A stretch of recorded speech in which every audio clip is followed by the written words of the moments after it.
Welcome to part 3 of Jamey Heath's October 8, 2025 deposition. Hudson, Mr. Heath, you said that you had been involved in some employee investigations before, correct? Shapiro, objection. Jamey, I said I believe I have. Hudson, and you were involved on investigations on the set that had to do with... Oh, on the set? Let me finish my question. You were involved specifically in investigations having to do with It Ends With Us, correct? There was one. Hudson, I'm going to hand you what we've marked as Exhibit 4. Exhibit 4 marked for identification. Klimico, did you get one, Alexandra?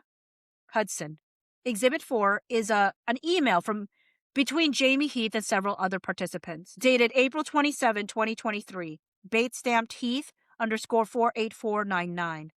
At the bottom part of this email, Mr. Heath, there's a discussion about a complaint by someone at Local 52. Do you see that? I do. Do you recognize this email? I don't recall the specific email, but I remember the subject. But you received this, correct? This email and participated in this email chain? I did. And it said that there was a call from someone at Local 52 that needs the HR department information immediately regarding a complaint, correct? Correct. And then you respond in response to a question, who handles HR at Wayfarer? You respond, correct? I see that. And your response is, as read, we do have HR at Wayfarer. However, we may want to have an outside agency for the show. Why did you say that? I don't have a recollection of why I said this at that time. Looking at this now, do you have any understanding of why you might want to have an outside agency for that show? Shapiro, objection. Jamey, I would only be guessing. Hudson, and what if you were guessing? What would you say? Shapiro, objection. Jamey, that I would only be guessing. Hudson, so you don't know why Ms. Sachs suggested having an outside entity provide HR services, and you don't know why you suggested that either. Is that right? Shapiro, objection. Jamey, at this time, there was a constant flow of suggestions as we were still building the foundation for many things. So I don't know what my exact thought was at this time other than responding to the email. Hudson, and you didn't think that, like Miss Sachs thought, that the fact that Justin was having so many roles in leadership might create a problem for dealing with HR issues. Shapiro, objection. Jamey, no, I did not think that. Hudson, you didn't think that, and you have no idea why you might have suggested an outside agency. Is that right? Shapiro, objection. Jamey, this is over 2 years ago. I do not recall my feeling at the time. Hudson, and you never did have any outside HR agency provide support for It Ends With Us, correct? We did not have an HR representative specifically for the movie, as what was determined was specifically indies and most other shows don't have an HR outside of the production company that provides it. Just to make sure I understand what you're saying here, you're referring to the bottom of this email where Andrea Ajamian says, as read, normally on indies, there are no HR departments, so who should I send? Shapiro, objection. Jamey, I see that she says that here, but I'm also saying that any movie that I've been involved in, and anyone that I know that any other producers have told me they've been involved in or our studio, there is not an HR presence. Hudson, there's no HR presence on movies outside of the production company. So when you say outside the production company, you mean outside of Wayfarer? Shapiro, objection. Jamey, outside of whatever production company or the studio that is running the movie. Hudson, so the studio that was running the movie here is Wayfarer, right? Correct. Okay, and are you saying that it's your view that Wayfarer HR was responsible for this production? Shapiro, objection. Jamey, I'm not saying that. I'm saying that Wayfarer has HR and movies don't typically have an HR person on set. Hudson, so what is your understanding of who was responsible for human resource matters for the movie It Ends With Us? My understanding is I deferred to Alex Sachs ultimately and Jill Sacco, who was our production supervisor, as well as Andrea, who was our line producer, that if there was concerns would go to them if there were any brought up. They would then learn what the next step was should it need to go to another step. And in this case, they had asked for Wayfarer's HR, or they wanted to know who, and we just followed what their suggestions were at that time. So you deferred the notion of human resource issues to Alex Sachs, Jill Sacco, and Andrea for the movie itself? Uh-huh. They were the ones that were more experienced with how policies or what the procedures would be. Excuse me, not policies, but the procedure would be for anything as it pertains to the movie. And were Alex Sachs, Jill Sacco, or Andrea Ajamian employees of Wayfarer Studios? They were employees of It Ends With Us. They were not Wayfarer employees, right? They were not. But you were? Yes. And was there any other information given to anyone who worked on It Ends With Us that if they had a human resources concern, they should go to Alex Sachs, Jill Sacco, or Andrea Ajamian? Shapiro, objection. Jamey, from my understanding, the normal protocol that happens at all movies happened on It Ends With Us. Hudson, we'll move to strike as non-responsive. Jamey, okay. Hudson, can you answer the question I asked? I'm happy to. I thought I did. You did not. Shapiro, objection. Jamey, okay, give it to me again. Hudson, my question was, I'm going to read it exactly how I asked it. All right. Was there any information given to anybody who worked on It Ends With Us that if they had a human resources concern, they should go to Alex Sachs, Jill Sacco, or Andrea Ajamian? Shapiro, objection. Jamey, I don't know if there was a specific email that said that. Hudson, or not any information? Shapiro, objection. Hudson, verbal, email, text message? I don't know. Shapiro, objection. Hudson, you've never seen anything like that, correct? Shapiro, objection. Jamey, I don't recall. Hudson, you can't recall ever seeing something like that, correct? Shapiro, objection. Jamey, I don't have a memory of it. Hudson, as the CEO of Wayfarer, did you do anything to ensure that cast and crew on It Ends With Us knew who to raise concerns to if they had any? That would not fall under the job description of the CEO. I thought you said it was the CEO's job to make sure that it was a safe workplace. Correct, for Wayfarer. You didn't consider your job to make sure that the set was a safe workplace? No, that's not what I said. Okay. Wayfarer Studios in our operations, but It Ends With Us is its own small business. And the people that were running that business, essentially me included for sure, were responsible for how the procedures went about on there. I defer to those who were used to running those small businesses on the ground. Who ran It Ends With Us Movie LLC? That would have been a combination of Wayfarer and Sony. Wayfarer and Sony? I believe so. Sony had a leadership role in It Ends With Us LLC. Your question was who ran it. I believe the LLC was run, and I could be wrong on this, so I can confirm this, but was the both parties in that? Well, you're the CEO of Wayfarer, correct? Do you understand that It Ends With Us LLC is a wholly owned subsidiary of Wayfarer? It may be. I don't have a specific memory of it at the moment. So you don't know who owns It Ends With Us LLC, It Ends With Us Movie LLC? I know that Wayfarer is party to it. I don't know if Sony is as well. So you think Sony might have an ownership interest in It Ends With Us Movie LLC? They may. I don't know. Okay. You remember when we looked at the employee handbook, it says that those policies apply to everyone who interacts with employees of Wayfarer, right? Understood. Shapiro, objection. Hudson, okay, so you understood the policies also apply to people on the set, right? Shapiro, objection. Jamey, sure. Hudson, so going back to who ran the set or who ran It Ends With Us Movie LLC, you're saying you, as CEO of Wayfarer, you did not consider it your role, as you might strike that. I believe you said you had a leadership role with It Ends With Us Movie LLC also. Shapiro, objection. Jamey, no, I mean, I have a leadership role in the movie. Hudson, in the movie, the actual production. Okay, and you would consider yourself a supervisor or management for the purposes of the production. Shapiro, objection. Hudson, correct? Shapiro, objection. Jamey, for particular roles. Hudson, for particular roles, which roles are that? Financial, some creative, and assisting with department heads when they might need something. And it sounds similar to your duties as CEO, except you left out making sure that there is a safe workplace. Is that not part of what you saw your role as a producer of It Ends With Us and the CEO of Wayfarer? Shapiro, objection. Jamey, as a producer on the set, there were different hats that we all wore at different times. So sure, I'm making the distinction for CEO because practically speaking, I will give you an example. Let's take a Tom Rothman, who's the CEO of Sony, who's got 50 movies happening maybe at one time. Each movie has its own production, and they are the ones implementing and determining who is running what. He's not necessarily aware of every production and who is doing what. Hudson, but Tom Rothman isn't a producer on all of those movies. Fair enough. That's why you were. I'm saying as a producer, but you're referring to me as a CEO. And so I'm just making a distinction between the CEO of Wayfarer and me as a producer. That's all. I think my question referred to you as the producer and the CEO of Wayfarer. Okay. And in those capacities you saw, are you saying you did not see part of your job duties as ensuring the safe was set? Sure. The set was safe? Sure. Shapiro, objection. Jamey, absolutely. Hudson, okay, all right. But just to go back to, I want to make sure I understand. It's your understanding that indie movies just have no HR. Is that right? Shapiro, objection. Jamey, that they don't have HR departments, that they don't have a representative on set specifically, that's HR.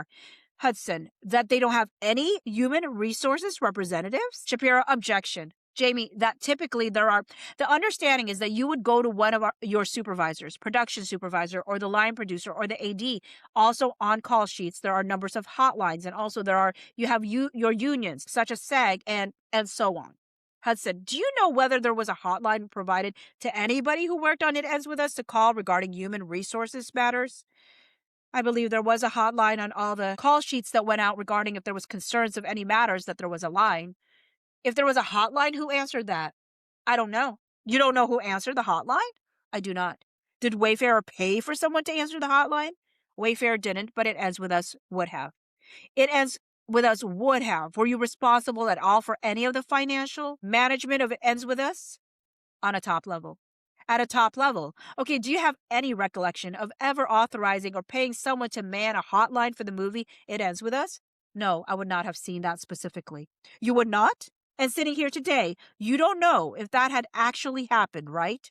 No, I do know there was a hotline. There was a hotline? There was. So there was a contract with an outside agency to provide a hotline for It Ends With Us? I do not know. You don't know? I was not in charge of that. So we haven't seen any evidence of a hotline in this case. If you have a hotline, would you provide that to your lawyer so they can produce it to us? Shapiro, objection. Jamey, there was some number. I'm not sure if it's called a hotline, but there is some number that was afforded to people to call in case there was safety concerns. Hudson, okay, safety concerns or human resources concerns? I don't have the language in front of me. I don't know. Okay, all right. And again, do you recall ever seeing anything in which employees were told there was a human resources hotline that you can call if you have any concerns about the types of things we talked about earlier, harassment, discrimination, or retaliation? Shapiro, objection. Jamey, I don't know if there was that particular language or not. Hudson, you understand there might be a distinction between physical workplace safety and human resources. Shapiro, objection. Hudson, issues. Shapiro, objection. Jamey, I understand that. Hudson, okay, and you wouldn't expect employees, if they were given a hotline to call for physical safety issues, like someone being injured on the set, that they would automatically understand that that's the number they should call for harassment, discrimination, or retaliation issues, right? Shapiro, objection. Jamey, understand that basic premise, yes. Hudson, okay. Mr. Baldoni testified yesterday about Claire Ayoub. Do you recall that testimony? I do. Yes, and Miss Ayoub testified that Miss Ayoub submitted a declaration in which she said that she was subjected to repeated negative interactions with Mr. Baldoni and his associates, including verbal abuse by Mr. Baldoni. Do you recall that? Do I recall the conversation you had yesterday or Mr. Baldoni had yesterday? Well, first of all, are you familiar with Miss Ayoub's declaration? I am. Okay, and do you recall that language that I just read to you from Miss Ayoub's declaration? I do recall that language from her declaration. Okay, and under Wayfarer's handbook, if you recall what we looked at, it said harassment may be verbal, written, or physical conduct that denigrates or shows hostility or aversion toward an individual. Do you recall that? Shapiro, objection. Jamey, I recall us having that conversation. Hudson, do you recall the language? I do. Okay. Do you have any understanding of what Miss Ayoub was referencing in her declaration? I have an understanding of the truth of what happened. What does that mean? That her declaration absolutely, completely is not accurate. So you think Miss Ayoub lied in her declaration under penalty of perjury? Shapiro, objection. Jamey, I'm not going to suggest what she didn't do. I'm just saying it's not accurate. Hudson, well, Mr. Baldoni described yesterday what he believes was the incident that might have upset Miss Ayoub. Did you hear that testimony? I did. And he said that, he told Miss Ayoub she had to keep her movie within a budget or Wayfarer wasn't going to fund it. Do you recall that testimony? I do. Okay, do you have a different recollection of what you understand Miss Ayoub was talking about with respect to repeated negative interactions with Mr. Baldoni and his associates, including verbal abuse by Mr. Baldoni? Shapiro, objection. Jamey, I don't. Hudson, you don't? No. Were you in the meeting that Mr. Baldoni described? I was, as there were 10, 12 others as well. Okay. And is your recollection any different than his with respect to what occurred in that meeting? Some of the nuance, but essentially. What is different in your recollection? Shapiro, objection. Jamey, Claire at this point had frustrations with her contract because we had essentially greenlit the movie at around $2 million. As oftentimes budgets grow, this got to be about $3 million, and we saw the benefit of raising the budget up so that our movie could be well made. It kept growing. It got to the point where now P&G, where Mr. Baldoni's recollection is wrong, was that P&G came in after we had already been involved in developing this. They then liked the project and wanted to contribute some money, about $1 million. So that allowed the budget to go up to about 4. And then we got to 5. And in order to include P&G in the actual production and give them a percentage, we had to give up some of ours, and Claire had to give up some of hers. And she did not want to. And she thought it should be all of ours. We had a bit of discussion to try to get there. She was not happy that she had to give up some of her percentage. Our argument with her and her lawyers was, we're bringing on a new partner. We'll give up X. You should give up X. We share in this together, but she was not happy. So by the time this conversation happened and we were trying to keep the budget within a certain number, she was not happy with the fact that we wouldn't continue growing the number. Justin was very clear with her and said that we would not be able to finance the movie if the budget was not able to come down and be at that $5 million mark. And he said it very clearly. Did he yell? Did not yell. He said it very definitively, and it was of the likes of Claire. I just have to be honest with you. We've been doing our best with this. We're not going to go ahead and produce this movie if we can't get it there. I need that to be clear. So your description sounds consistent with what Mr. Baldoni said. I think my question to you is, did you have anything inconsistent? I said nuance. So you wanted to tell me the story to give me the nuance? Shapiro, objection. Counsel, ask questions. Miss Hudson, I just want to make sure I understand. Jamey, I said. Shapiro, don't make speeches. Jamey, I said there was some nuance that was different. You asked me. Fair enough. What's the nuance? Fair enough. So I gave it to you. I just answered your question. Okay, and that to your understanding, is the only issue that took place with Miss Ayoub. As you've described it. Yes. Shapiro, objection. Hudson, okay.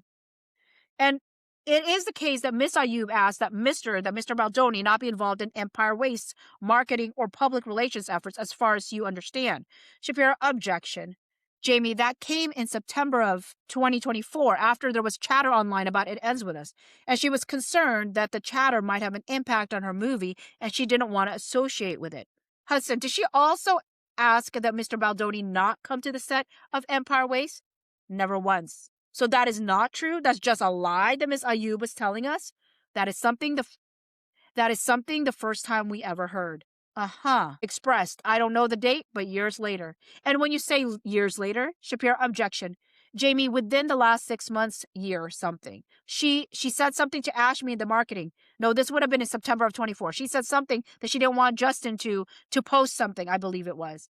Hudson, are you referencing the text message that Mr. Baldoni testified about yesterday?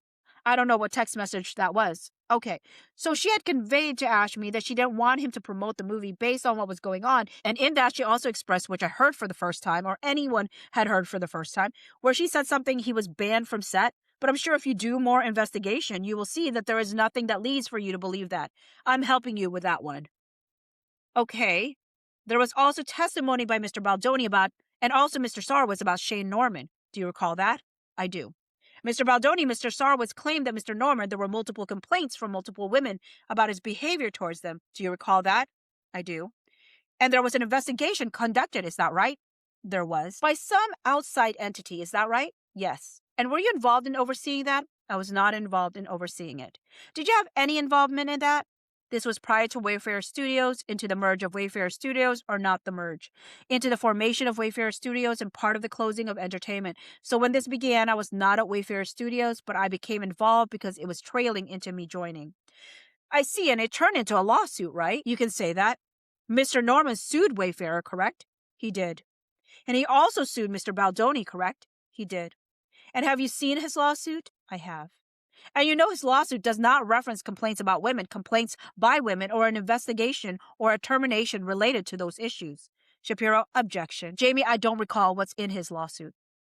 Hudson, his lawsuit claims that he was terminated in retaliation for raising complaints to Mr. Baldoni that the CFO and other employees were being racially insensitive to him. I know what his complaint says in that regard, yes. You know what it says in that regard? Okay. And he says that are you aware that Mr. Norman made complaints about racial insensitivity during his employment? You mean after he was removed? During his employment. Shapiro, objection. Jamey, I can't speak to during that time employment. I was not there. Hudson, you were not there? Okay. But I can speak to the investigation and I can testify that Steve Sarowitz's testimony, his recollection is not accurate. It's not accurate? It is not accurate. Okay, in what way? He was not removed for harassing women. That is completely inaccurate. He was investigated for bullying. And the investigation determined that out of those people, 2 of them were men, 1 was a woman. And for the anti-harassment, there was no charge found. There was nothing wrong with him in that regard. For bullying, he was found to be liable for bullying, and that was the recommendation to have him moved.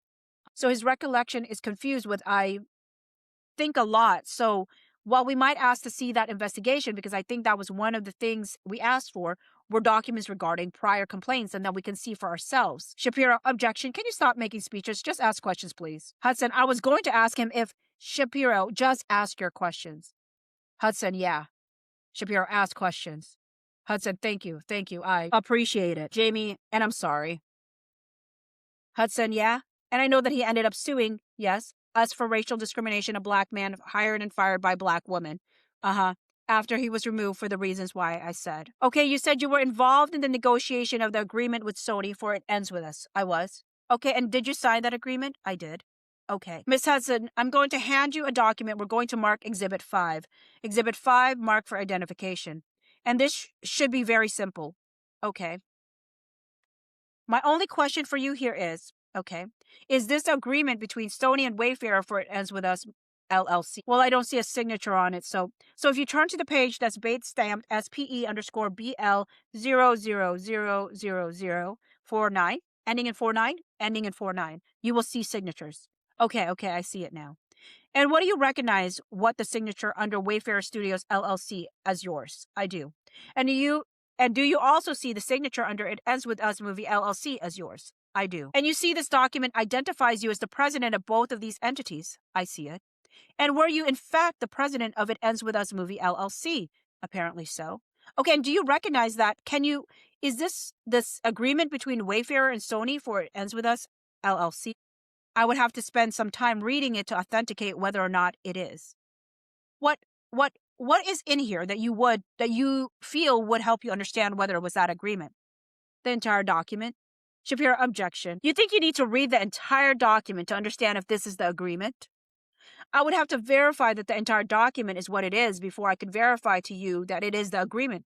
I think that's fair. Did you sign more than one more than one agreement with Sony? I don't recall. You may have signed more than one agreement with Sony? I don't recall. I don't know if there was any revisions. I can't recall at this time what there was. And I'm only speaking to if this is it, so I'm assuming. I'm just saying I can't verify that it is just by looking at it, glancing at it. Okay, I'm going to have you set that aside for now, okay? And we can come back to that later. Sure. Okay. Are we done with? Here you go. Now, at some point, you all began casting for It Ends With Us, correct? Yes. And a key theme for the movie It Ends With Us is female empowerment, right? Shapiro, objection. Jamey, yes. Hudson, and did you think that you would need a strong actress to play the role of Lily Bloom? Shapiro, objection. Jamey, yes. Hudson, and were Sony and Wayfarer hoping to land an A-list actress? Shapiro, objection.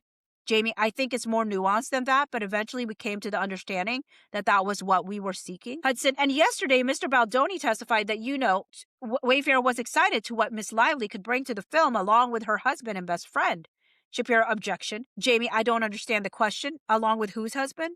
Hudson, Miss Lively. And whose best friend? Miss Lively. I'm sorry, I don't understand the question. Do you recall Mr. Baldoni's testimony that Wayfarer was excited about what Miss Lively could bring to the film, including along with her husband and best friend? Shapiro, objection. Jamey, am I the only one that's being referenced as best friend, or her husband is being best? I don't understand. Hudson, her husband. You don't have a husband, do you? No, but I don't know if it's her husband and best friend. Her husband and her best friend. Got it. Okay. Do you recall that testimony? I don't, but okay. Was it Miss Lively was an experienced actress, correct? I believe so. And she had a network of actors, directors, and other people in the industry, and you all understood that, right? Sure. Okay, and did you believe that casting Miss Lively would bring more attention to the film? I don't know if we contemplated that. Well, you knew that she was a big star, right? Shapiro, objection. Jamey, yeah, sure. Hudson, and I believe Mr. Baldoni testified yesterday that he believed at the time Miss Lively had a stellar reputation. Shapiro, objection. Hudson, did you agree? Shapiro, objection. Jamey, I don't know if I agreed or disagreed. I don't know if I knew much about her reputation. Hudson, well, you had no reason to think that she had a bad reputation at that time, correct?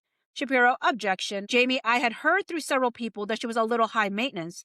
That's all I heard at that time. Hudson, from who? I don't recall who. That was just from the different people learning that we were thinking of casting her. You can't identify anyone at that time who told you she was high maintenance? This is 22, almost 3 years ago, so no. Did you ever send any text messages or emails to anyone involved in casting Miss Lively where you expressed any belief that she might have been high maintenance at that time? Shapiro, objection. Jamey, no, because the truth is many people are high maintenance. Many people say things about other people. And so it wasn't a cause for concern. But being that you asked me had I heard anything else, that's what I had heard. That was the extent of it at that time. Hudson, okay. I'll hand you what's been marked as Exhibit 6. Exhibit 6 marked for identification. Jamey, sure. Hudson, it's a text chain between Jamey Heath, Justin Baldoni, dated December 9th, 2022. Bait stamped Baldoni _18877. Do you recognize this as a text chain that you and Mr. Baldoni participated in? If you allow me to read it, I can confirm that. I'm going to direct you to, specific areas for questions. I'm just asking. I understand. Yeah. I can give you an advance. I'm not able to comment on something unless I understand full context. So I have to read it I have to. Just for anything that you give me, I'm going to certainly read it. Are you telling me that every document that I give you, you need to read the entire thing before I can ask you any questions about it? No. Shapiro, objection. Jamey, no. But if you're giving me something of this nature, my intention is I need to understand the context. That's all.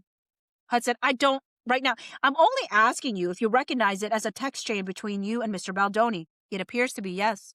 Okay, so can I read it? You can take a moment to read it, but I don't think you need to read the whole thing for the questions I'm going to ask. Okay? How about we do this? How about you ask me the question, and then I can determine whether or not I need to read it. I think that's a great idea. Great. Let's do it like that. All right. Okay, so at the top of this text chain, there's a chain. There's a text from you. Do you see that? I do. And it says as read, if we get Blake on this movie, Holy, you would be directing and starring in a movie with one of the biggest female stars. Okay, I'm going to ask that I read it because you're now asking me to read something and I'd like to read the whole thing. Well, I read it for you. I know, but did you hear it? Shapiro, objection. Jamey, I would like to read the whole document. Shapiro, objection. Hudson, okay, you want to read the whole document before I want to read. Hear my question? What? Yes, because you're reading things to me. I can read for myself at this point if that's okay. Go ahead. Thank you. Okay, thank you. You done? I am. So I'm going to go back to what I just read to you, okay? Which was, as read, if we get Blake on this movie, Holy, you would be directing and starring in a movie with one of the biggest female stars. Is that an accurate reflection of how you felt at the time you sent this text message? Absolutely. All right. And then if you go down to the next thing you write here, you say, as read, my son's girlfriend was over last night and she heard me talking about Blake and she said, OMG, I love her so much. She's a black 20-year-old. Was this an accurate statement when you wrote it? It was. Okay, and then Mr. Baldoni responded, as read, everyone loves her. It's pretty wild. Do you see that? Shapiro, objection. Hudson, well, it says it's pretty wind. Yeah, and then corrects it and says wild. I see that.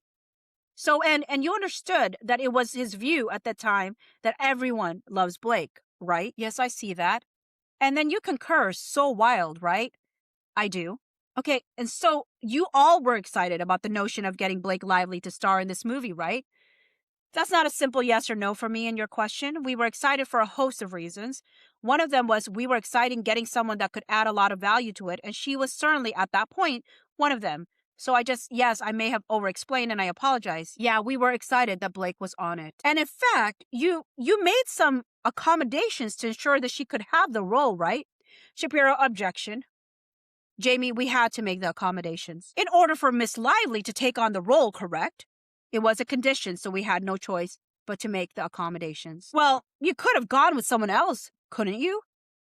In order to have Miss Lively, we had to. The condition was we had to make some accommodations. Right, that was my question. Thank you.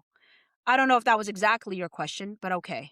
So, for example, it was Mr. Baldoni's original plan to film a movie in Boston, correct? It was. But he moved the location to New Jersey to accommodate Miss Lively, correct? Correct. And Miss Lively had another film coming up that she was going to film in the spring. Do you recall that? I do. Of 2023. And you recall that Wayfarer agreed to move the start date of shooting for It Ends With Us from March to May in order to accommodate Miss Lively's filming schedule. Do you recall that? Reluctantly. Reluctantly or not, it was agreed to, correct? It was. And that was because you wanted to have Miss Lively star in this film, right? Yes. And if you didn't want to make those accommodations, you could have selected somebody else to star in the film, right? It wasn't that simple. What do you mean by that? Others have passed on the movie. You were having a hard time getting it cast for one reason or another. Was it because it was being directed by an unknown filmmaker? I don't recall the exact reasons why. Was it because there was a limited budget? I don't recall the exact reasons why. So are you saying that Blake Lively is the only actress that would accept the role? No. Shapiro, objection. Jamey, I didn't say that. Hudson, so you had other options. We did not have other options at the moment at that time. So you felt if Miss Lively didn't take this role, nobody else would? Shapiro, objection. Jamey, that's not what I said. I just said we didn't have other options at the time. My point is to just be clear so we don't have to do a little cat and mouse here. Yes, we were happy she was doing it. We didn't have a plethora of options. So you are put into a position where you might make some concessions where you might not otherwise if you had some other options. We also were very happy to have Miss Lively. Hudson, and didn't Colleen Hoover say that Blake Lively was her dream Lily and she couldn't believe it? She did say that. And do you recall helping Mr. Baldoni craft a script to communicate with Miss Lively to persuade her to take the role? Shapiro, objection. Jamey, I don't recall it, but it sounds like something I might be involved in. Handing you a document that will mark as Exhibit 8. Exhibit 8 marked for identification. Hudson. And I'm going to ask you if this is a text chain that you recognize as the document I just referenced, where you wrote a script for Mr. Baldoni to persuade Miss Lively to take the role. This is a text chain between you and Mr. Baldoni dated December 19th, 2022, bait stamp Baldoni 18879. Again, Mr. Heath, I'm asking if you recognize this as the document that you were referencing. I'm almost done with it. I would like to finish it. Okay. Can you answer the question then? Remind me the question, please. You testified that you recall writing a script for Mr. Baldoni to persuade Miss Lively to accept the film. I asked you, is that the document? The script. I don't want to be a stickler, but I did not say that I recalled. I said I don't recall it, but I believe that's something that I may have been involved with, not that I corroborated that I wrote a script. I just want to be clear about that. And also, yes, this appears to be my text. I understand it appears to be your text, but is it a text that you wrote to help Mr. Baldoni persuade Miss Lively to join the film? It is a text I wrote to give him some ideas, as oftentimes people collaborate, and how can I articulate a message the best, and this was some of my ideas, yes. Okay, I'm not asking about generic ideas, though. The purpose was to persuade Miss Lively to join the film, correct? No, I don't gather that from this exactly. Then what was the purpose? The purpose was we were dealing with a time constraint, and we could not get her to commit one way or another, and there was this other movie going on. We were trying to negotiate who would start, as you can read in here, and we needed her to make a decision. So it wasn't so much about persuading her to do it, but it was rather like, forgive the term, or get off the pot. We needed to know. We needed to know what was happening so that we could plan accordingly. And we did want her. I'm not dismissing that. Of course we wanted her. But we needed to kind of, as oftentimes in some point of negotiation, draw a line. Okay? And it was delicate. So you wanted to be delicate with an artist. So we were consulting about how to address a delicate situation with humanity, but also be well directly. And at some point, Miss Lively accepted the role, correct? She did. And part of what she had requested was a producer credit, right? Originally, you told her agent that the company, Wayfarer, is now going to agree to a producer credit now. But should she come on and demonstrate that she's filling a role as a producer, as read, we will be willing to at least discuss it again, right? I don't know when I sent that, so you must have something that shows me that I said that. Do you recall saying that? I don't recall. Do you recall telling Mr. Zavala that? I recall that we would not agree to a producer credit. But you don't recall telling him that should she come on and demonstrate that she's filling a role as producer, we will be willing to at least discuss it again? I'm sure I would need to see it to understand the context. Well, Mr. Zavala testified to it in his deposition. Oh, that's great, but I'm sure he testified to it based on something. I'm just saying you're reading to me what I wrote. I'm happy to look at where I wrote it. Hudson, handing you a document that we're marking as Exhibit 9. Jamey, okay, thank you. Exhibit 9 marked for identification. I'm sorry, thank you so much. Stenographic reporter, no worries. Hudson, this is a text chain between Justin Greystone, Warren Zavala, and Blake Lively dated January 4, 2023, bait stamp BL 21306 to 21307. If you go down to the bottom, Mr. Heath, there's a text message from Mr. Zavala where he says at 3:21 p.m., as read, I thought it best to share this because of the way it's framed and because I work for you and not him. Hey man, yes, they did. Very much needed. Thanks for helping with that. So shall we get the attorneys to work through the deal now? We have discussed internally and we are excited about her coming in as an EP. The producer credit isn't going to change for us, but I believe you've already accepted that. I will tell you off the record that should she come on and demonstrate that she's filling a role as producer, we will be willing to at least discuss it again. But that's where we are. Okay? Do you see that language?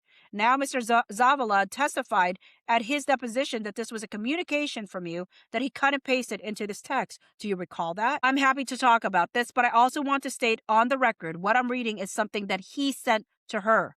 So apparently him copy pasting something. So I'm not seeing my actual documentation. Correct. I'm seeing his now reposting it. That's correct. The telephone game happens here. And I just want to be clear that whatever I speak to is based on what I'm reading and not my own writing. Well, did you tell Mr. Zavala that if Miss Lively demonstrated that she's filling a role as producer, you will at least be willing to discuss it again? I don't recall this exact text when I wrote it, but I can tell you this. I think whenever you are trying to negotiate and let someone down softly, you use language that can help facilitate that. I think my statement beforehand, if this is indeed correct, is the producer credit isn't going to change for us, is what I said. But I believe you already accepted that. But as an olive branch, as a way to recognize the clients and who they are, yeah, listen, if at some point that makes sense to discuss it, we will discuss it. So is your answer yes, you believe you did say this to Mr. Zavala? It looks like I did. Hudson, okay, we'll take a break for lunch if everyone wants to do that now. Can we do 45 minutes? Jamey, 45. Hudson, yes. Videographer, we are going off the record. The time is 12:55 p.m. Lunch recess. Afternoon session. The videographer, we're back on record. The time is 2:01 p.m. See you on part 4.